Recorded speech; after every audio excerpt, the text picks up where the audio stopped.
All right, we'll go ahead and call the meeting to order. Please stand for the Pledge of Allegiance. I pledge allegiance to the flag of the United States of America and to the republic for which it stands, one nation, under God, indivisible, with liberty and justice for all.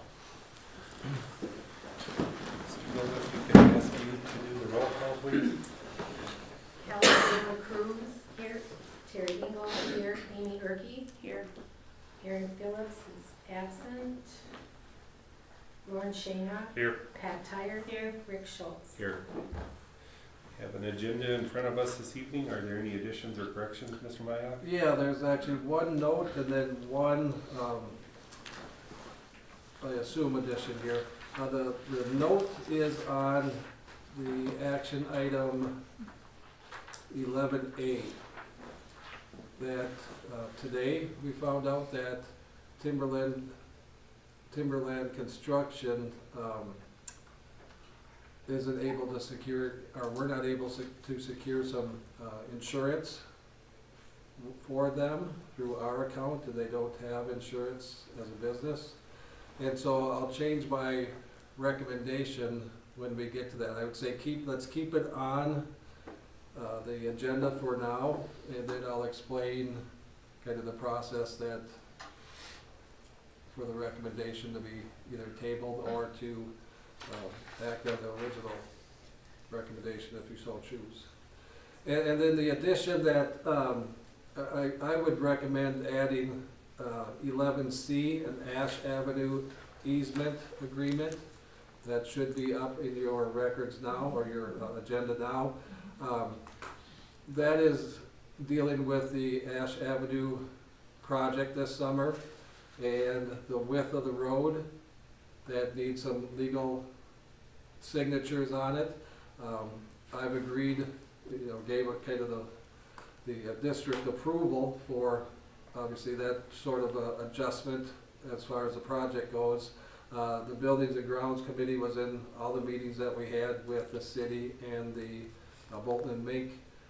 And then the document that I have now that we have to sign off requires a signature of the board chair and the board clerk. So with it being kind of that official document, it seems logical to add that as a action item so it's recorded and noted. Wonderful.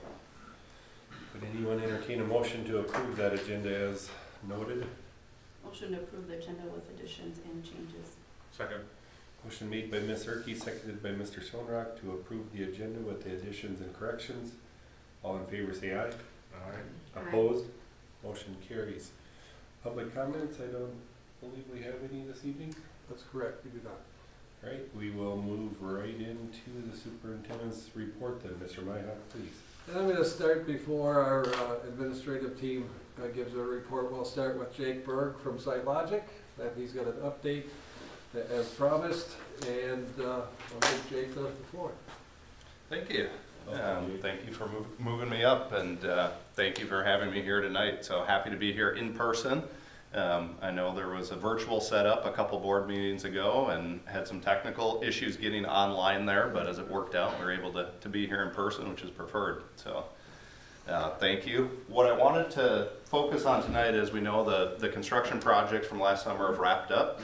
But we've been discussing our continued partnership with Mike and Scott, so wanted to kind of give you guys an update of some of the things we're working on towards that partnership, kind of behind the scenes, just to keep all your facility project information up to date.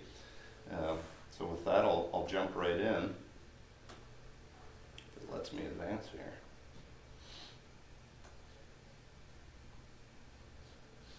So really, as far as the agenda, I wanted to provide an overview of what that partnership is, what some of the next steps are, and have a opportunity for questions and answers. And please, as I'm going through, feel free to interject and ask anything that comes to mind.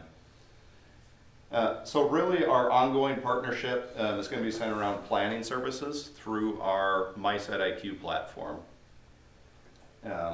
I'll mention that this is offered to the district at no additional cost or charge as partnership following the project that we provided. So Initially, when we started working with the district, we began doing a needs assessment kind of throughout all your schools, creating a report card of your infrastructure, helping prioritize what some of those projects were, developing options, and then forming consensus on which projects go forward when over both the short term as well as a long-term 10-year plan.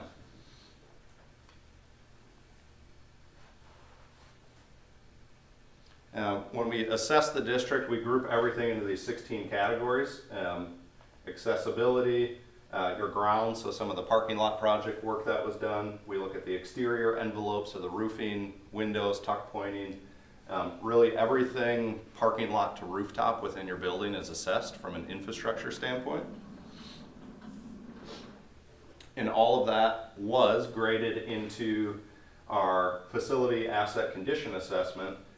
At the time, that was all done via Excel spreadsheets and a nice hardcover book that we provided to the district. It's a great assessment, but it's only a snapshot in time. And the benefit of the MySite IQ is it's a digital cloud-based platform that can evolve. So if Scott calls us up and says, hey, that door project that that he had wanted to have done 2 years from now, right? He said, for whatever reason, we're moving that up a year and we're doing it this year. We can rearrange that in the plan, so your 10-year plan and all your assessments are currently up to date. Out of that assessment then of your infrastructure, we developed this really long list of potential projects. All of those projects are also entered into the MySite IQ platform. So again, rather than having to go through a static spreadsheet with all of this information, that is loaded into the MySite IQ platform for the superintendent and your buildings and grounds team to review kind of at their fingertips. This was from the previous assessment we did, which kind of grouped those into priorities. So based on your moderate, high, immediate, long-term needs. Again, a lot of that work has been addressed already. And a little bit of a peek into the MySite IQ platform. These are screenshots from the actual platform itself. So what you'll see here is the new look of the asset condition assessment. So you have your elementary and secondary school. Color-wise, the dark orange are the items that are more near-term priorities. The light blue, darker blue, those are going to be, your newer assets that are in good condition. So as you can see, every district always has some projects that are in the short term. It's deferred maintenance. But with the work that you guys have done over the past several years, the district's in good shape there.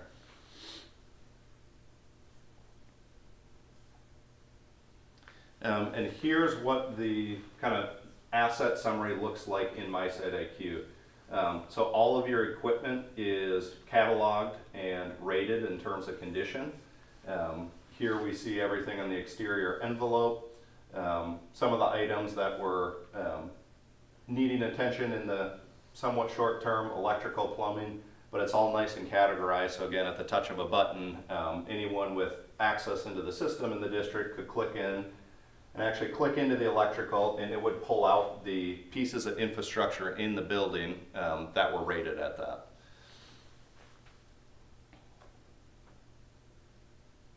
And here's the same snapshot of the secondary school. I mentioned the projects are also loaded into the platform, so here's how those will appear. You can click into each project and it'll give a more expanded description of the scope, the estimated budget, the year that budget was created. And the nice thing is there's a logic and an algorithm built into the program. So if the district were to say they took this roofing improvement project and or that one has a $0 value, but this fire alarm project, and let's say they were originally planning to do it in 2026, but for whatever reason it got slid out into 2028. With that move into 28, the pricing would automatically escalate based on construction typically escalates around 5% a year.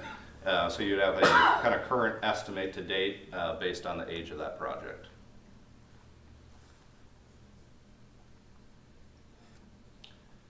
Within that tool as well is the ability to create scenarios. So again, the district would have the ability to look at short, long-term scenarios based on all the projects that are in there and build out project lists. You know, you could have a short-term, long-term project scenario. So I'll pause there. Wanted to give just a brief overview of the MySiteIQ platform and kind of our support in the background. So what we've done so far is gone back and trued up all the assessments with the work that has been completed. So all the items that were in need of attention that were addressed in the project, those have been renewed in the facility condition assessments. We've also gone through and kind of checked complete on the projects that were completed there. So everything is current and again up to date with the district's assessments right now in the platform. And as far as next steps, what we'd like to do is schedule some time with Scott and Mike to sit down, review the current assessment data, learn from Scott and Mike what maybe has changed in terms of needs and priorities in the district, make sure that's captured within there. And then if there's any new projects or ideas or things that the district wants to include on there, we'd proceed with providing some rough order of magnitude pricing for those. Any workshopping where we would need to work with you to do that, and then help you submit your 10-year LTFM plan to the state I believe that's due in July. So again, all that is part of the long-term partnership, where we just want to go back through, make sure you always have a current understanding of your facility needs and current projects.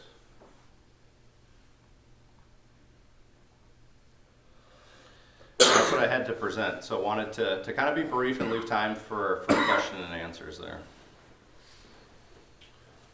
What's the life expectancy then of the program, if we can refer to it as that? I mean, how long will you continue to update and keep it current?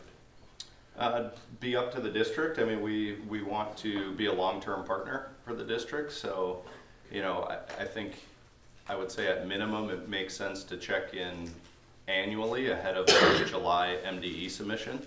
But kind of as needed, I would say, if Mike or Scott reach out, we want to be there to help support. So we would need to initiate the contact though, I mean, as far as getting together and updating where our facilities are at annually if we see the need? Yes, it would be kind of as needed. Yep, Okay. that's correct. Yep, and we've had that discussion with Mike and Scott already for this year. So our next step is to kind of sit down and review the assessments. And I know Scott was hired on after the initial assessments were done, so want to get his perspective on kind of the condition of the district, make sure that's incorporated, and he has a chance to look and kind of prioritize what he sees are the highest needs in the district. And that would continue without cost. Did I understand that? Yep.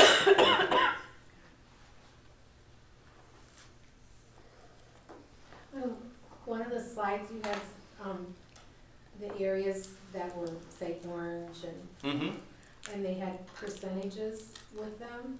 Are those percentages, would you say, like there, percent of life? Oh yeah, life expectancy. So the main office, is that say flooring? Mm-hmm. That's gonna. So we look at. It's 42% of its life up. Is that what that kind of means? Yeah, so those are benchmarks, right? Okay. And I compare it to tires on your car. You get rated for 50, 60,000 miles. You can get longer out of your tire. Say when a large roofing section is coming due,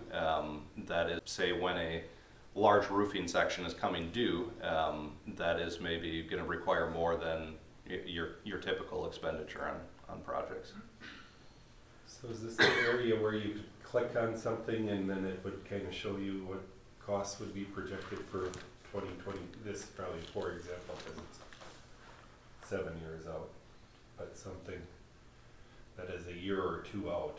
You talked about clicking on it and comparing the cost for 2026 versus Sure. push that down. Could you give an example of that, please? Yeah.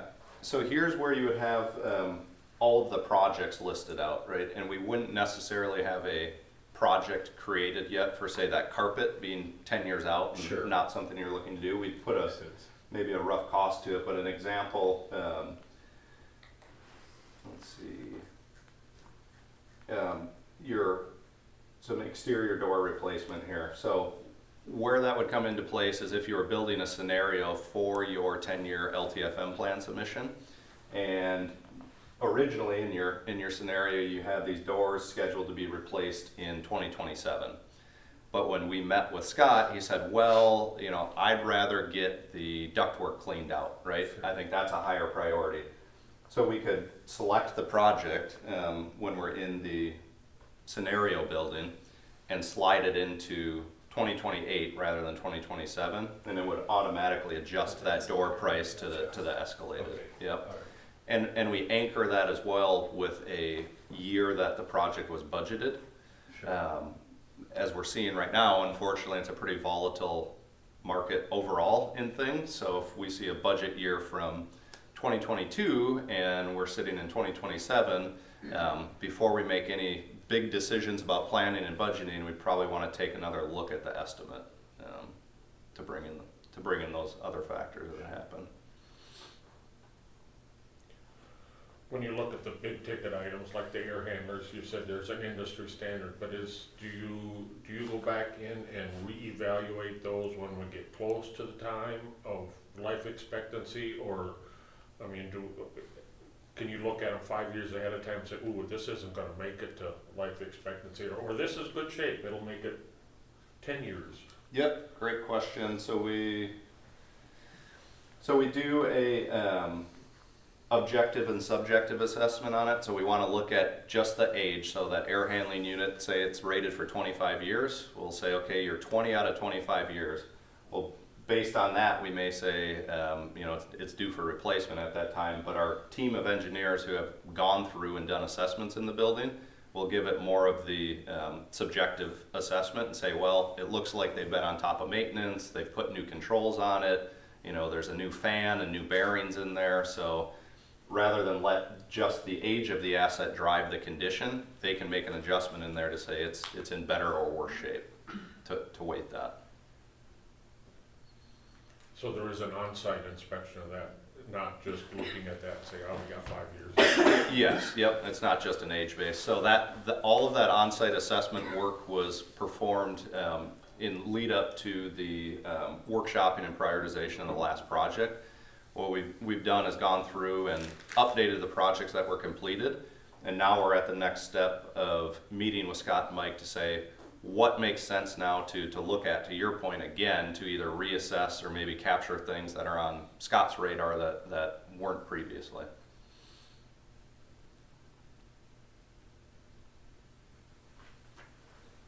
My question is rather simple, just that we'd be in touch here in the coming days on trying to find a date for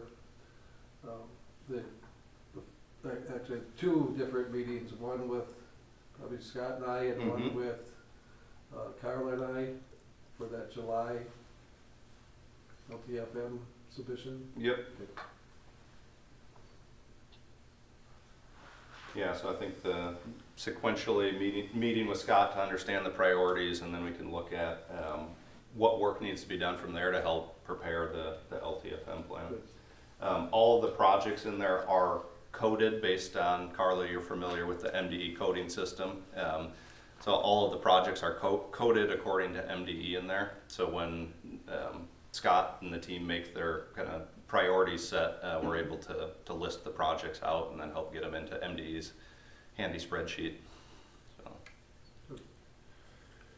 Since we have the opportunity to talk, I'm going to go in a few different directions, and I don't Sure. mean to catch you unprepared or anything here either, but some of our frustration through the program was obviously changeover in positions, and I'm sure you're well aware of that. And I guess you in this position, how long have you actually been in this position? And I guess a loaded question, how long do you plan Sure. to continue? And that's where, you know, we want to see the value in a company such as yours. Yeah. And in all honesty, there was frustration because as soon as we got to know someone in our project, Yeah. it seemed like moved on or changes, and we understand that portion of it.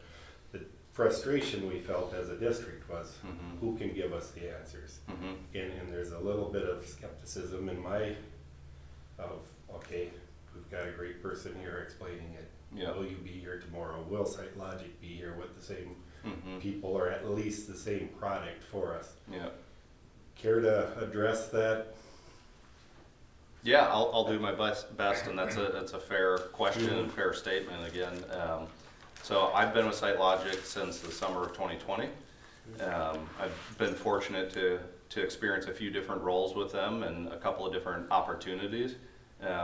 So I plan on continuing my tenure there. I don't have any plans to change out of SiteLogic, and I'll plan to continue to serve the NRHEG district. Again, I'm very happy in my role with SiteLogic, the partnerships I have with my other districts, and I don't plan on going anywhere. So you would be our contact as far as? Yeah. And you know, there's been team members, as you said, during the different phases. So I was involved in the initial assessment, workshopping phases. So some continuity there, but when we got into design, I think we had some different project managers that you were referring to that came in and out. And then in the construction phase as well, some different project managers. You know, was fortunate to have Josh Lester on my team, which I know you guys have met, and you know, I believe from what I saw, he did a good job bringing the project home, but I want to continue to provide the continuity for the district moving forward. And again, I want to keep this as positive as I possibly can, but we talked about future here. Some of our questions, not only as a board, but as a building committee specifically, we never felt, or I didn't, I guess I shouldn't talk for the entire board or committee here, that there was a completion packet. We talk about all these electronic programs that can tell us our future, and I've requested for some time, hopefully SiteLogic has gotten the message, and with different people I can't exactly tell you who I've requested this to. Somewhat of a summary on the completion of how did things actually go, and with our past projects. Okay. And what I feel we deserve as a district is, okay, we budgeted X amount for heating and cooling. We budgeted X amount on doorway. Some of these, and I would really like to see how we came out on those specific projects. I mean, were we at budget, under, over here, under, in somewhat of a completion type summary. I think it's good for your business to show the value of. And I don't feel we've seen that as a board, or at bare minimum as a building committee. Of how we did. If people were to call me right now on, are you satisfied with site? I think my answer would be, I'm not sure. Just because of lack of that information, and I again want to be as polite and as respectful of your business as I possibly can, but it's a gap that I feel that we're missing as a district of how we did. It would also give us some comfort moving forward with additional projects with you down the road if we do where we perform. So if that's possible, do you think it exists?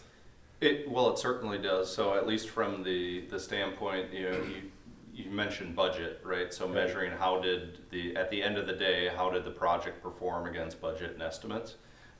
We certainly, as your construction project manager, have tracked all of that and have that information. So I can work with Mike to get a nice you know, summary of that provided to you. One thing I'll share, what's hard to provide is when we looked at, we called the individual projects FIMs, or facility improvement measures. And an example is we may have listed a FIM for replacing an air handling unit in the media center. And I'm just going to make up a number. Let's say that was $100,000. What we don't have the ability to do is say that air handler ended up costing the district $99,500. And the reason is with how projects are bid out to the contractors in the public bid market. So we take all of those projects and we group it by contractor type. So that project would be in a mechanical bid package. Sure. You know, there may be some electrical work that was associated with that air handler that went to the electrical contractor. The contractors don't price it as that individual unit. So I'm unable to tie back to that I level respect for that. you. But I can tell you this was based on all those projects. This was your budget at the start. This was what the contractors bid. Sure. This was what you ended up paying them at the end of the project in great detail. That would be fantastic. Okay. If we could, what kind of time frame could we expect something like that? I mean, I think within the next couple weeks, you know, when I work with Mike to set up a Right. time to meet with Scott regarding the other meeting, I Absolutely. think that at that time I could share with him what we've been able to provide. I know we have that data in our systems. Excellent. So, yeah.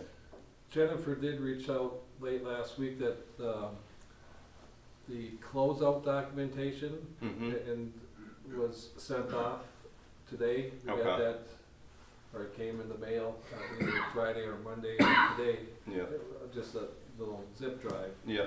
Is that what Rick's referring to, or is that, could you explain what that? Sure. The closeout documentation, so as a part of the project, what our role as the project manager was really to help administer. You had several prime contract agreements with that mechanical contractor, your general trades, your others. We helped administer those contracts on behalf of the district. So we tracked all of their payments, all of their bonds, all of that. So their final lien waivers saying that everything's been paid out by the district, right, would be included in that packet. All of the as-built drawings for the project. So when we bid the project, we put a drawing set out and we say this is how, you know, it's going to be designed, or it's how it's going to be built. Sometimes when they're during construction, they have to make changes in the field. We mark up those drawings so that you have a final record set of what was actually built. Those are included in the closeout package. Warranty information. So a lot of the materials and products that you purchased had a couple different warranties. One of which is standard in all them, a 1-year labor warranty on the quality. The other is the product warranty side. So all of that information is included in the closeout documentation as well.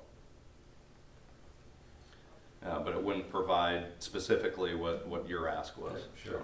So, yeah. Thank you for that. yes. One of the concerns, I guess, and that probably piggybacks with Rick, is we had a 5% contingency, and I realize there's things that come up that you don't see when you go through the initial assessment. But, and I think hopefully that report will show us where did that contingency go, because I think we were down to the end and we were saying, well, we might have this left and we maybe can do this, but we weren't sure where we were at with that contingency. And that, I guess that was a concern of mine, that where to go. Yep. Nope, that report will include that. And I'll just clarify now that contingency always was and always will be the district's for use. So that doesn't, you know, under a different model, a general contractor model, sometimes like the company like SiteLogic may manage that contingency. That's not the case in how we operated together. It was always the district's contingency. So anytime one of those prime contractors requested a change order, we would review that change order against their contract and make a recommendation to the administration on whether or not we felt it was valid, whether they followed the contractual markups allowed for that change order, and ultimately it was the district that would decide whether or not to accept the change in use contingency.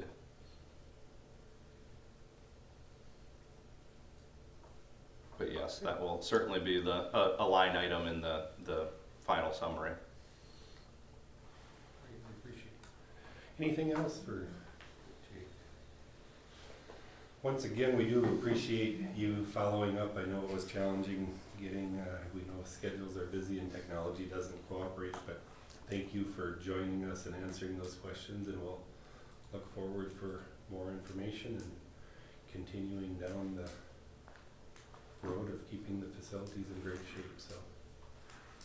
Thank you. Yeah, thank you again for having me here this evening. Yeah. Appreciate it. Appreciate your time. Thank you. And I explained to Jake that obviously after his presentation, he can take off and not have to Absolutely. stick around, So, so. board meetings are pretty exciting at Yeah. NRHEG. It's a great movie at home here. We need to watch. Yeah, I got a daughter who's turning 5 tomorrow, so I gotta You go better home get and put there. together a Power Wheels Jeep. There you go, exciting. No, First thank you thing you guys. do is throw away the instructions. Exactly. No need to read those. Good luck. Thank you. All right, let's move into our administrative reports. Elementary is first on the slideshow, so. As it should be. See, look at the excitement. Grant went The first last senior time, so- principal. Yeah. So I'll use the slides here. Other than just getting prepared for the end of the year and what all that entails, so the field trips and things that are happening. The biggest thing I'm focusing on right now is just getting our staffing set for next year. And as of last week, I think Thursday, I believe, we did get a resignation right before break, and I have that here. I'd like to submit it as Exhibit A to Mr. Myhock. We had Zach Nelson resign his position, took a sped job in Hayfield, where he's from and where he lives and where he's going to raise his kids. So his future family. So that will be coming out hopefully tomorrow, I guess. Keep on talking about the inclusive playground. I know they have mid-June set as to when we're getting a lot of volunteers, removing some things. And if you remember from, I think it was last fall or last spring, we actually ordered some equipment with the dollars already raised. That's been kind of sitting in storage for 7 months or something like that. But that is set to finally moving forward and getting some equipment from some of our high needs students. And along with that, the New Richlands Lions Club will be hosting pancake breakfast to support the inclusive playground. So from 7 to 12. My understanding, there's a meatball feed in Geneva later that day, so you can just do all your eating out in our district. But the biggest thing, kind of looking forward to next year, is kind of a big change that we have. As of right now, it's not no monetary needs associated with it right now. But when Laura Chickas came and said, we should be thinking about doing something like this, and to put a life skills room into our school, I don't know, will it happen next year? I think so. So I'm going to have Laura take the floor, and she's going to give you all the ins and outs, and whatever questions you have, she's by far the expert. So She thinks. So, no pressure. yeah, so, years ago, we did have life skills room at the elementary for a short period of time, maybe for 5-ish years. Next slide. And those students graduate onto the secondary. We've had a life skills program at the secondary level for many, many years, long before my time here. So a life skills program is basically for students with a higher need, whether it be intellectual, mobility, kind of a combination of the two. Students who learn at a very different pace than the quote-unquote average student. And these students will be in, the least restrictive classroom is what special ed really pushes. So we try to get all students into the gen ed classroom as much as possible. But when it comes to core academics, reading and math mainly, they need to learn at a different level. They don't learn as quickly, they need things repeated much more often. They just need a lot more help and strategies to learn and to be able to learn those skills at their level. So with that being said, we have our 3 teachers at the elementary for kindergarten through 5th grade special ed, and we will be replacing Zach, right?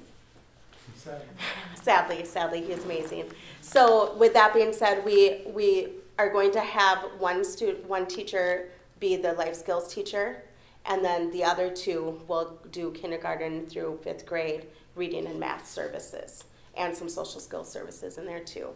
And as the numbers work out right now, it's very feasible, it's very doable, so adding another teacher isn't needed. There, in the life skills room, we will have the teacher, and as it's looking at the moment, at least 2 pairs in there, perhaps 3 depending on, but as I said before, some of those students are going to be in that classroom a good share of the day, and some of those students will be in there only for the reading and math.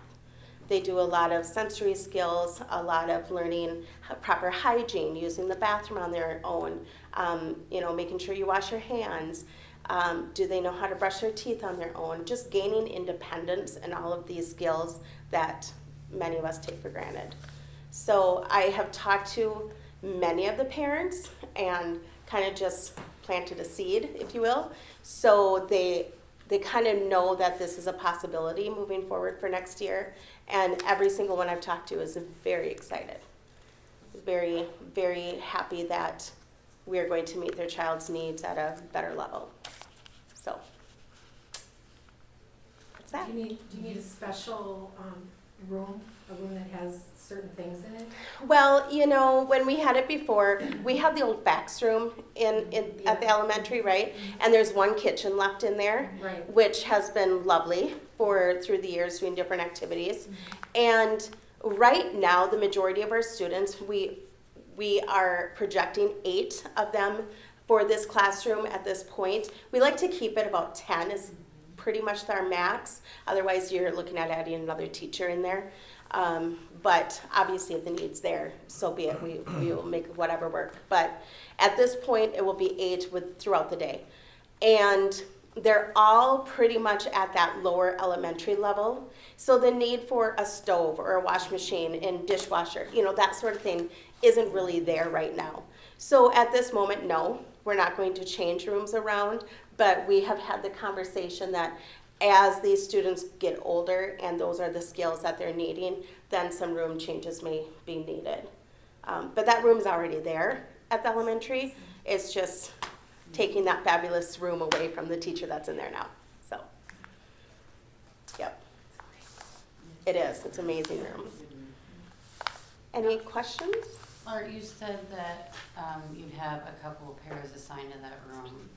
I'm just going to say, as a parent and as someone who's seen how blessed our school district has been to have one-to-one pairs and how other districts do not keep with the same pairs, would they be assigned specifically to that room, or would they be coming in when they were doing their one-to-ones with the Well, students? okay, a couple things there. First off, we can't call them one-to-ones. I'm sorry, my bad. That's a full paw with the state. Okay. So, but as we know, that many students do need much more attention than other students do. So it kind of becomes a one-to-one. So with 2, if you have the teacher and 2 pairs in the classroom, 3 adults with maybe 5 students at that moment, which sounds like a lot, but with some of the needs, it's right where it needs to be, right? And they will be with the students, and as the students are able to go back into the gen ed classroom for maybe number corner and teacher read aloud and those kind of fun things, whether it be an art project or a birthday celebration in the classroom. Obviously, they will all have a gen ed classroom as well. And so we're going to try to get them in there as much as possible. And then a parent will be with them in there. So it's going to be kind of a revolving door, which is really good for the students as well, because otherwise they become so dependent on that one person that it's kind of like mom, So we really try to be careful not to let that happen. We've done it in the past, and it doesn't work out well in the end. So. I don't know how much you can share with, just saying, in the special ed world and that type of a room, what are some of the, characteristics of students like that? Say, for instance, they're nonverbal, or they Right. aren't allowed, they cannot, go to the bathroom by Mhm. themselves, so I mean, this isn't, Yeah, it's diapering, it's nonverbal, it's very cognitively low, so they learn on a totally different level. It might be autism, it might be Down syndrome, it might be just other health disabilities that they might have. I just don't think everybody understands Yeah, some of that. yeah. You know, you say special ed and that's Right. huge. Right, and it is. There's this special ed and there's this special ed, you know, and there's everything in between. So it's quite the spectrum, but there are students that are very high functioning autism and in the classroom and hardly receive any services. And then there's others that need a lot of services. So it runs the gamut, but this room will be specifically for those who need much more help because they are not able to do independent tests. Yeah. Do you have the case numbers, if there's, I knew you were gonna ask that. Brought my sheets. one teacher will be dedicated obviously to the life skills curriculum and program, and then there's 2 remaining teachers. for Correct. the Yep. remaining. Yep, so our projection for next year, and today I just added 2 more to their list. So it's gotten a little bit higher, and special ed is very fluid. You know, they're coming in and out often. We try to graduate them out if we can, and so that's always a celebration when we can do that. So for next year, we are projecting 8 students in the life skills classroom, which doesn't sound like many, but again, it's much higher needs. And then the other 2 teachers will have 18 on their class loads, or case management loads. 18 per teacher. Yep. Next year we are projecting 45 total students. Right now at the elementary, we have 50 students on an IEP. That's kindergarten through 12th grade, or kindergarten through 5th grade. That's not counting ECSE. Yeah. So, yeah. And 18 is a very doable number. It's a very doable number. It's a very good number. Yeah. Yeah. The model we have. Right. Yep. Yep. And I've had many discussions with them and with Mr. Kvetsky about, you know, there's so many different models how you can do it. So this teacher is going to teach all math, this one all reading, or do we want to go by grade levels? And so we are going to do grade levels this first time. And, you know, we talked to the teachers and said, okay, if we need to tweak it for next year, we'll tweak it, so be it. But we need to start somewhere. And I think just looking at the students and looking at the numbers, this is going to be the best way to do it. I appreciate that point too, under this model, that's worth mentioning, that the model being that we have a case facilitator or coordinator and a special ed director. Right. And, you know, and that's again shared with Wasika, WEM, and JWP. Yeah. I'll share our special ed director. And all of us, the 4 districts, have a coordinator within the building too, and Laura's able then to be that immediate resource of information, Yeah. immediate a resource for assistance and, you know, helping with the different tasks Yeah. and responsibilities of a classroom teacher. So And doing the testing and the eval reports and the Mars reporting and, you know, all the fun stuff there. Taking that kind of thing off of the teachers' plates gives them more time in the classroom with their students. Right, works well. yeah, good point. Yeah. So Laura, the 8 students that you're projecting, how many of those would you think will be there full-time? Or how many will come in for just one area and then go back? Well, I think 2 will be in and out quite a bit. The other 6 will be in there a vast majority of the day. Yeah. Yeah. That's my guess right now, but again, Right, I appreciate it. Right. we're just kind of guessing and, yep, No, yeah. yep. Okay, Thank And you. as students settle in, maybe we can, our goal is to get them back into the gen ed classroom as much as possible, but we'll see how that works. Any idea our surrounding, especially our Gopher Conference, do any, all have a life skills elementary program? Well, it's funny you asked that. Last Wednesday, I was at my coordinators meeting in Waseca with those different schools that you just listed, and we were talking about what's happening for next year and hiring and da-da-da. And I brought up the fact that we were going to be starting this. Of course, Jeff knew that our director. And the other, Janesville and Waterville, and of course Waseca being a bigger school, has it. But they're like, you haven't had that? So they were kind of shocked. But there were so many years there that we just didn't have that need. So there wasn't a reason for it. But now we are getting a bigger need, so it's time. All right. Good information, appreciate it. All right, thank you. Yeah, thank Thank you. Okay, thanks. Thank you, Mr. Kapetsky. Wired it all to work. Mr. Burrow has some information to share. Well, we've got a lot going on again. First of all, spring activities, we're kind of in the middle of it now, as sad as that sounds. We got rid of the snow, we've got games every day if we don't get rained out, or meets every day. So it's kind of chaotic right now. The juniors just took the ACT this morning, facilitated by our school, so they gave me the opportunity to take the ACT here. Chloe Stork, again, goes to DECA Nationals with the DECA Coach of the Year over there. So, are you up for the national award? I Or? couldn't hear yet. Oh, okay. I'll say that loud. Okay. Starting next week, we've got the FFA State Convention last, I believe, 2 full days up in the cities at the U of M. We've got conferences Monday night, Budget City on Tuesday, mid-quarter on Wednesday, prom on Saturday. So we're hot and heavy next week. After that, we've got a senior service day where the seniors go out and they do a service in the communities and help out for a day.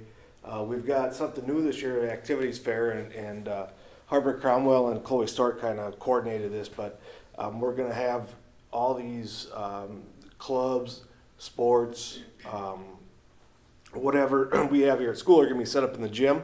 And by grade, we're going to walk everybody through there so they know exactly what we have and what we can offer them, with the hopes of getting more students involved in different things. Again, a club, a sport, or whatever that may be. It's a good idea. And that was them. I'm not taking any credit for it. They set it up, and we're going to do it, so it's great. Is that for the younger kids too, or just 9 through 12? No, that's everybody. 6 through 11, it will be. Yep. We've got the plant sale coming up. I believe that was in the paper last week. I haven't read it yet, but yes, plant sale's coming up. We've got the Wizard of Oz musical that will be coming up May 17th and 18th. Okay. Baccalaureate will be the 18th. Our community, our CTE group will go to Tour Riverland. Well, actually, one of them is going tomorrow to Tour Riverland as well. Mr. Root's taking some of his construction and woods classes tomorrow to go to both Austin and Albert Lee. We had the 10th grade career expo at the Mayo Clinic Health whatever that's called now. Anyway, it was a great thing. That's the first time that we got to go because we have to leave before school and then we get back a little after lunch, so it made it a little tough, but Liz did a great job trying to schedule that and get all the 10th graders over there, and it was very well received. One of the vendors there, even though she said she's not biased, she might be a little bit, but she said by far we were the best behaved school there, so that was nice to hear. Coming up, we had some junior high CADA presentations at the Center Against Domestic Violence, where we talked about, signs of a bad relationship and how to get out of it safely and things of that nature. We've got 10th and 11th and I think 12th grade coming up this week. So we'll get all those through there. And we have also started a YOLO group, which they would come and present. They'd come from Owatonna High School and present to our junior high kids mainly. Just the dangers of vaping, of mental health, you know, social media things, just trying to help kids be better and not fall into the traps. We actually have now created one here within our own school. So we will have that get going here at the end of the year and then move on to next year. And I want to say there are 30-some kids that signed up to be on it. So hopefully that's something we can utilize and help our students.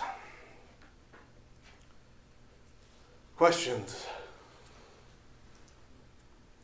I'll echo my excitement on the activities fair too. I've said that, again, as board members, as administrators, we hear about this and we hear about that and we know about, you know, this group. But I think once we put all those into the gym, I think anyone that walks through there, including, you know, any staff member, any community member, is going to be blown away by, you know, all the offerings that we do have. And you know, I would imagine that we're going to hear comments like, geez, we have this and we have that. Again, we hear about it and maybe we pass over it real quickly when that information comes out, but that's a nice shot, just promoting those different activities and clubs and organizations and giving us probably a real good picture that we have a lot to offer our students. I think it's really good for those younger kids to be like, understand that all the stuff they can be involved in, then, because I don't know what they see or what they know. You know, they see the older kids and oh, they're cool, look at the football players, look at the volleyball players, but now look at all this other stuff. That's a great idea. When are you having it? Yeah, when is that? The activity. Tuesday. Next Tuesday? This Tuesday, right? This is Tuesday. This coming Tuesday. In a week. A week from. A week. I will double check. It's on my calendar. Don't And I will double check And it. the plant sale, like, when's Mother's Day, Mother's Day? the weekend, Friday and then Saturday, Mother's Day weekend. The So like Friday the evening and the 10th-ish. Saturday morning.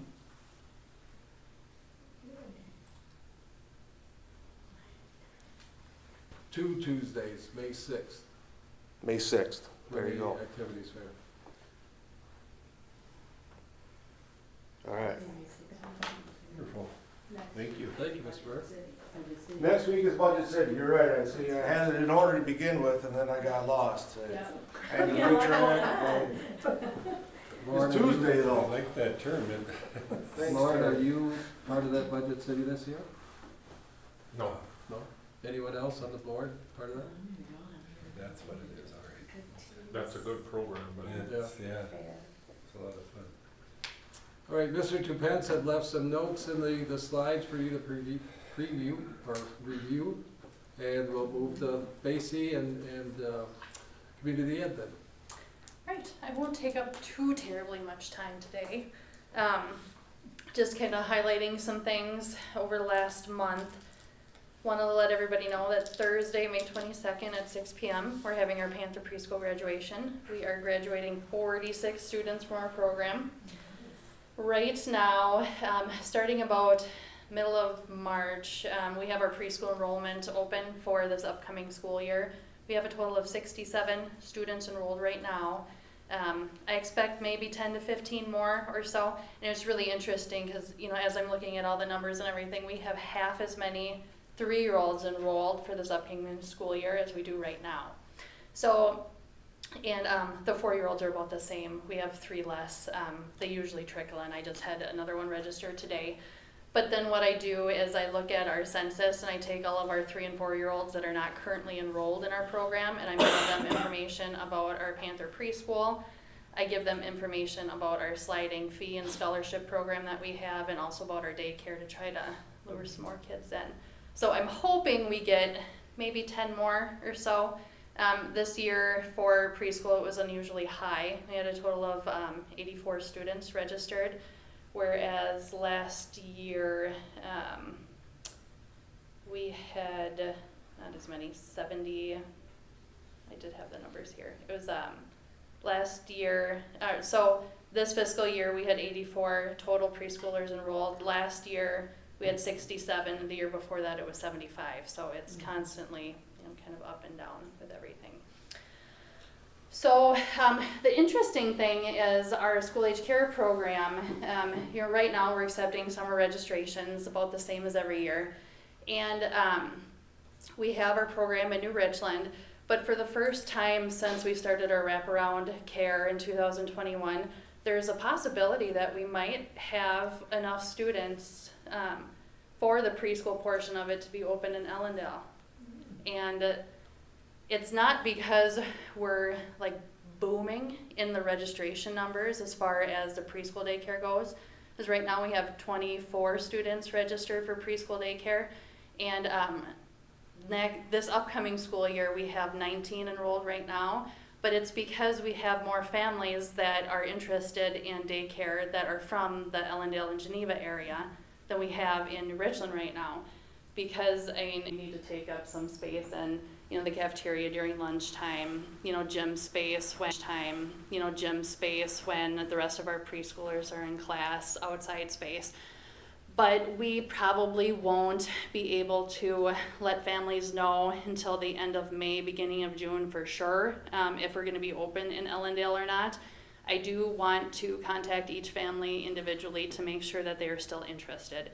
These were just numbers that we had from preschool enrollment and from our ECFE classes, constantly asking, are you going to be open in Ellendale? We have so many families that are excited, but I definitely need to look into it a lot more, because if we would not open up in Ellendale, we would not have, I believe it's 7 families would choose to not enroll in our daycare program because they didn't want to drive all the way to New Richland here. So that's definitely something that I have to look into, just Are your for our ratios program 1 and to our 12? families. 1 to 15? 1 to 10. 1 to 10. Yep, for the little ones. And then if it's ever mixed, if we have, because before school, after school, we'll always offer that. But even after school, because it's preschool and school-age children, we still keep it at the 1 to 10 ratio. Otherwise, we still have all of our student enrichment activities going for the most part until the end of school. Student recreation, one of the very cool things that I'm very excited about, we have 8 t-ball teams this summer and 5 coach pitch teams. Although I don't like that odd number with coach pitch, I have enough coaches that I'm actually able to keep each team at about 10, 11 students, and that gives us a lot more ability to really get in with coaching these kids and showing them the ins and outs of baseball, just a lot more individual attention. And if I have the amount of coaches I do, I definitely want to keep those teams smaller. So with the 8 t-ball teams, it'll just be great with that, plenty of coaches for that program. And then with our coach pitch, because it's an odd number, we'll just have 1 team that has basically a bye every time, but instead of just not having a game, they'll just have practice instead. But then I usually have my coaches meeting probably about mid-May, where we hand out equipment and go through our handbooks and everything, make sure that everything is ready to go. I think that is all I have for you guys. Are there any questions? All right, I'm hoping by the next board meeting I will know what is going on with the Ellendale preschool, and then I will Ellendale wraparound preschool program. So then I'll have some more updates then. Thank you. Thank you. Complete the administrative report? I got a couple things I'd like to bring up and mention here that, just a reminder that we do have a budget study session scheduled for May 7th, and tentatively, or as close to solidly booked at 6 o'clock, if that still works for everyone.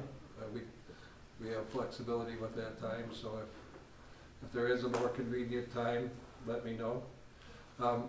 And Dan Schmidt would like to be added to that agenda as well, just to give an update on some of the findings he's had with the larger vans and the transportation requests that he met with the committee before. So that is a night that the Lions Club is meeting, so he's going to try to juggle that around, and he will join us whenever he can, and we might take a break from budget discussions and jump into transportation for a moment. So just so that's on your radar. But For now, it's scheduled for 6 o'clock on May 7th, and I guess we'll book it as that unless there's any a different, more convenient time.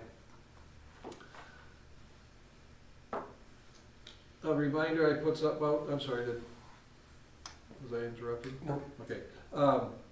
We have our paraprofessional union negotiating this spring in coming weeks, and our NRHEG and Minnesota Teachers Union will be entering the negotiations. That I do have May 12th scheduled for the initial paraprofessional session 1, which would just establish kind of some meeting dates and some guidelines, some of the logistics of it. We won't get into any of the contract language, definitely won't get into any of the financial requests, but and that's going to be a 3:30 start time, as a couple of the negotiators on their committee or their union have children playing in spring sports, and if we can get that meeting in and off to the games, that'd be appreciated from them. So May 12th at 3:30. This one again is not required for the board members to attend. I can take care of those logistical things, but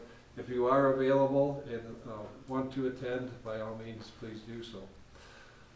In the meantime, especially on that one, since we have that original date set, again, we'll probably be looking at Wednesdays down the line that typically work the best, especially when students are in session. But once we get to June and July, which again isn't that far away, dates could be more flexible. So if there's particular dates that don't work for you, those that are on the committee, the board committee, let me know those dates, and I'll just communicate the best I can when some dates are suggested by the para union. And Minnesota, the teacher union team, if we could meet real quickly after and maybe solidify the initial date, and then we can work on dates after that. So if I could have just a couple minutes of your time at the end of the meeting here. I wanted to remind everyone that at our next board meeting, again, Sarah Wachholz, Sue's replacement, that the shoes that she has to fill, she'll be starting her training on May 5th, and she'll work with Sue to put the agenda together and whatnot. But just a reminder that we'll have one extra spot at our tables, just let Angie know that, so when she sets up next time. But she'll be joining us at our next board meeting. And then the last thing on my list before we get to the consent agenda would be if I don't know if it's a question to start with, but just some quick communication and possible question that I received an email today, and maybe some of you did as well, that the state of Minnesota is looking to, this is not a political comment or political stance, anything like that, but our state is looking at a lawsuit against the federal government. The information that I've received as a superintendent has been pretty limited as far as the stance, the perspective, if we're going to follow some of the federal and executive branch of President Trump's orders, especially with trans students participating in boys and girls sports. That the State High School League has made an announcement that they will not follow the recommendation from the federal government and will continue to allow that.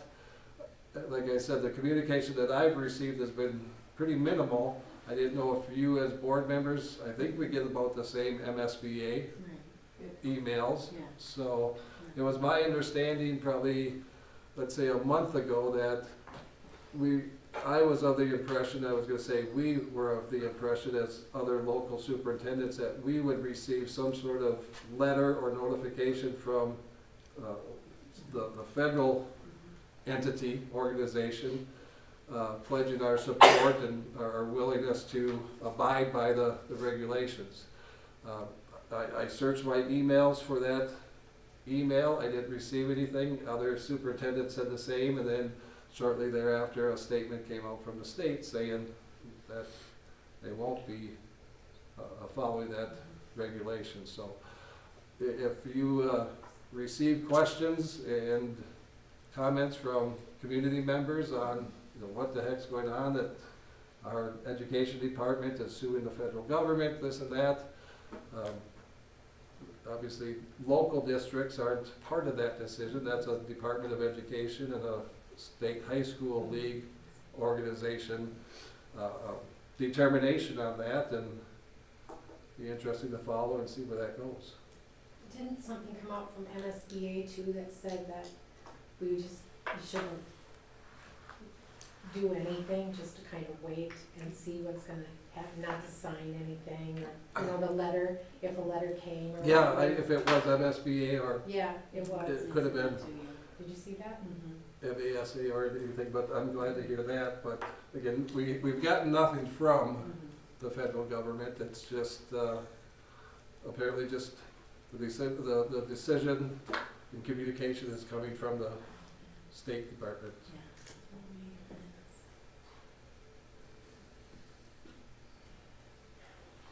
And with that, wraps it up. Thank you. Any board member comments this evening? If not, the next regular meeting is scheduled for May 19th at the Elementary School Media Center at 6:30 over in Ellendale. Takes us to the consent agenda, and Mr. Mayak, would you please introduce those? Yeah, our consent agenda is fairly standard this month again. One notable mention here is that we do have a retirement of Dale Agrimson, 14 years as a bus driver, that he is moving on to full retirement. So with our appreciation to Dale, that we make special mention of that. But the disclaimer for our consent agenda is that all school board members have been provided with background information for the items listed on the consent agenda.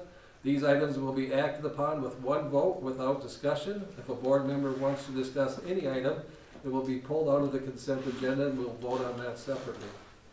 As a note for public record, there is 4 different policies that are in here as a second reading as well. Before I ask for your approval on that, I would take the time to recognize and show appreciation for our donations that we received this month. And we have a long list, especially in conjunction with our Clay Target team. But we have a $200 donation from Grove Securities, who is our door access and camera provider that we just worked with to complete that project. They donated $200 to our DECA program. Thaddeus Tuttle Agency made a $250 donation to DECA. 775 LLC, or is it 10,000 Designs, our local t-shirt and business located outside of Ellendale, made a $100 donation. Finley's Wings at Work had a $500 donation to our DECA program. The Baseball Booster Club donated $200 to our weight room. And then we had $12,399 donated to our Clay Target team. And I will go through and identify and recognize an appreciation to those. So the Target team has different levels of support. The first level is our diamond level, which is a $750 or more donation. And we had the Commerce Bank out of Geneva, the Ellendale Fire Department Relief Association, Finley's Wings at Work, Heartland Firefighters Relief Association, New Richland Firemen's Relief Association, and Red Wings Shoes all made donations over $750 for the diamond level. The Geneva Fire Relief Association, Good Stewart Consulting, LLC out of Albert Lee, High Yield out of Heartland, the New Richland Liquor Company, the MDHA South Central Chapter out of Waseca, Olson Excavating, and Waseca Sleigh and Cutter Festival all donated $500 or more for a platinum level. The gold level, which is $200 donation, between $200 and $499 donation. We received donations from the American Legion Post 228 out of Waseca, AWAG, Bioplastic Solutions, BLK Flooring, Roscoff Structures, Fastno, Kex Repair of Owatonna, L&D Ag Service, Mabella Advanced Aesthetics out of Clark Grove, Midwest Bank, Michigan Auto Parts, RJ's on Fifth, the Willows in Victoria, Cattle Farms of the Hollandale, all made donations of $200 for the gold level. Our silver level of $100 or more, or 100 through 199, is the Acadian Bank out of Albert Lee, Floors for You, Geneva Bar and Grill, Geneva Lumber Company, Krause Feed and Supplies, and Lehrberg's Foods out of Ellendale, all made donations for our silver level. And our bronze donators are Lehrberg's Fitness Center, Sorensen Appliance and TV, and United Prairie Bank. And then Mr. Sorum had asked to recognize the Waseca County Pheasants Forever chapter for hosting the team raffle, and the Owatonna Gun Club for serving as our home site for 15 years. So a lot of different people involved in our district making donations to our programs, and we appreciate and recognize them. With that being said, I'd ask the board to please approve the consent agenda as it was presented. So moved. Second. Motion made by Ms. Erke, seconded, excuse me, I didn't catch who that was, Ms. Engel or? It's tired. Ms. Tyler, seconded by Ms. Tyler to approve the consent agenda as presented. All in favor say aye. Aye. Opposed? Motion carries. Moving into the bus garage roof, we're all aware of the situation down at the bus garage. We're in desperate need of attention. And Mr. Maya, could you introduce our options here? Yeah, the option is to, the initial recommendation was to approve Timberland construction quote. We knew coming into it that Timberland Construction does not have an insurance policy for their services that they provide. We worked with our insurance, we, meaning Carla, worked with our insurance agency, and we felt very comfortable that we could have a rider of some sort or a 2-day type of policy plan be added to ensure, I guess, safety and liability that goes along with any construction. But today we found out that there's no companies willing to write that waiver or that policy. And so, I guess we could move forward without insurance. There's a lot of danger, risk in doing something like that, and that risk could include having, and correct me how I explain this, that if something were to happen, that we could lose our insurance provider. Right, I think, that call came at 4 o'clock, so I think if we'd had time to do a little more homework, to make sure we don't have any other options.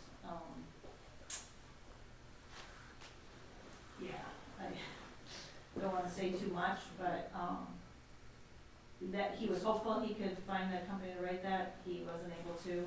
Doesn't mean we can't do it, but we would want our insurance rep to explain that to you.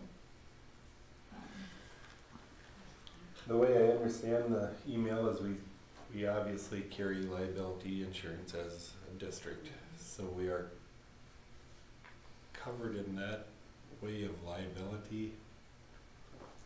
Right, so again, I think that we'd be best served if we had a better conversation Right. with In detail. our agent. Sure. Hearing that too, I want to make sure that I didn't misrepresent any information, that if my spin was a little bit different than yours, please clarify. No, I think that, I think I would feel most comfortable if you heard from him and just how he phrased it. Right. Okay. Mm-hmm. So again, the original recommendation before this news came to us was that we would make the recommendation to go with the lowest bid, which is substantially lower than our second bid, half the price or greater. But with this new news, again, as a board, you could choose to move forward, or we could table the item and learn more information and have some information presented to us at either a Buildings and Grounds Committee meeting or at our next school board meeting. So I'm just, my recommendation would be to table the action item and We have learn more. time, that's okay. Well, I mean, it's not ideal. it's not ideal, right, that, construction season that potentially would bump things back, and we've been pretty fortunate that Timberland has been pretty on the ball and is able to get us in, so we'll see how Just that could affect. wondering if there would be a way, and I'm thinking out loud here, so it might not be very feasible or accurate, there may not be any feasibility, but would it be appropriate to authorize the Buildings and Grounds Committee to not to exceed a dollar amount on decision making there, or do we wanna come back to the A dollar amount for what? for the roof, in the event that next week we could get, and that's only in essence of trying to avoid a month postponement of decision making, but maybe it isn't that urgent to be, it's a big enough subject that we want it to be accurate. What's the timeline to find out the insurance? I mean, this week, would we know, like, or at the end of next Let week? you know what, yeah. It's been a couple weeks since we've last heard from our insurance representative that process on their end might not be as quick as, but we don't know the details of how Sure. that process works. I think that he needs to explain to you, Okay. or the committee, what our coverage would look like and any risks we may or may not have, to go with this particular contract. We can get, Scott was making progress at getting the building permit done. So it just feels like, I don't know, Rick, what you'll hear, but maybe we can schedule a phone call and with the Buildings and Grounds Committee and our agent. That might be a little bit more appropriate with the consideration of a insurance businessman. I'm sure he's willing to come and present to the board also, but then maybe the project needs to come back off of the recommendation of the Buildings and Grounds Committee to the board anyway, if we find out the answer to the insurance subject, so it maybe is next month's material anyway. One other contact that I think might be worth making would be with our attorney, to see if there's a way to protect ourselves that,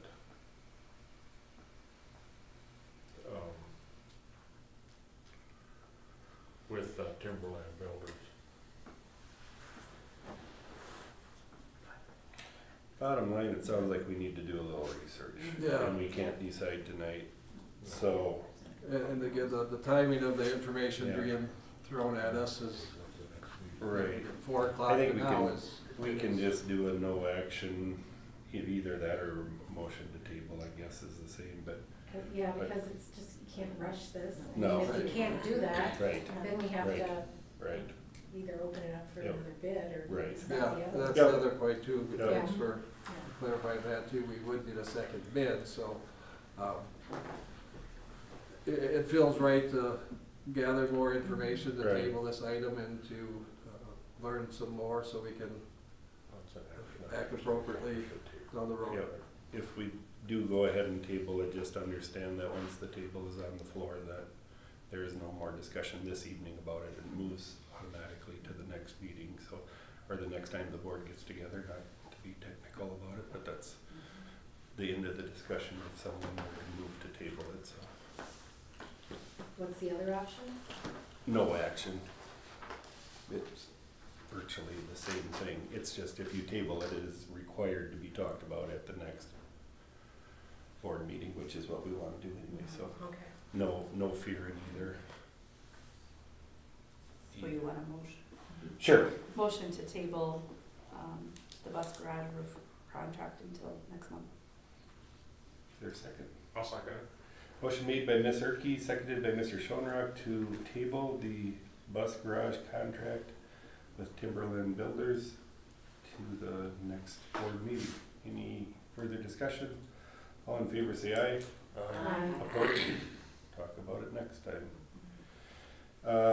Online partnership agreement with Owatonna Public Schools. Yeah, I've shared different information, especially in our budget conversations about this opportunity we have with Owatonna, the school district, but more in particular the Owatonna online or the online provider, that they are willing to, again, enter an agreement with our district that would allow the students to remain on our records, and we receive the state funding for those students.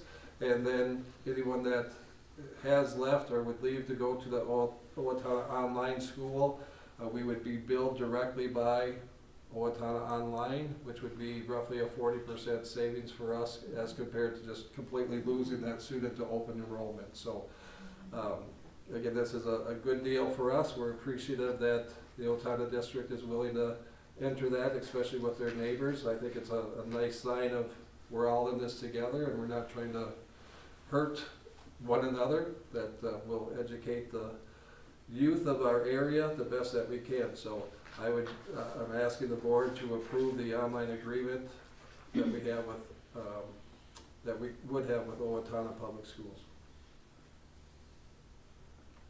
Motion to approve the Owatonna Public Schools online partnership agreement. Second. Motion made by Ms. Erke, seconded by Ms. Engel to approve the Owatonna Public Schools online partnership agreement as presented. Is there any further discussion? All in favor say aye. Aye. Opposed? Motion carries. We're all aware of the plans for Ash Avenue this summer out in front of the secondary school here in Richland. Mr. Mayak has an easement agreement that he would like addressed this evening. Again, I'll be asking for your approval on this, that, again, through the conversations that I've had with the city and the conversations that have taken place with our Buildings and Grounds Committee, that they are widening the street by, I was gonna look it up to make sure, 2 feet wider than it currently is. In order to do so, then we would have an easement that of 2 feet on the west side of the street. That's now grass, would be a parking lot. Obviously, we're gaining more than just, I shouldn't say obviously, we are gaining more than just a nice new looking street. That there's new sidewalks, there's some cutouts for drop off, especially our preschool age students, where it's an easier drop off for our families. There's some new sidewalks that will be added from the parking lot to the other new little, I shouldn't say sidewalks, little walkways that would take, especially around the handicap parking stalls, that would link the parking lot to the new sidewalk that we had that was included in the parking lot project. So like I said, the agreement, the understanding is this is the best for the project itself. It's best for the school district, and when the agreement or the signatures were needed, requiring the board chair and the clerk, it became obvious that that should be an action item to make note and have that on record, and ask for your approval for that. So I'm asking for your approval on the conditions set forth in the easement agreement provided by the City of New Richland. Make a motion, we approve the Ash Avenue easement agreement as presented. Second. Motion made by Ms. Engel, seconded by Ms. Tyre to approve the Ash Avenue agreement as presented. Is there any further discussion? All in favor say aye. Aye. Opposed? Motion carries. Concludes our business for this evening, and I would entertain a motion to adjourn. So move to adjourn. Second. Motion made by Mr. Schoenrock, seconded by Ms. De La Cruz to adjourn. All in favor say aye. Aye. Opposed? Motion carries. We are adjourned. Thank you everyone for joining us. Thank you, everyone. And if our teacher negotiators could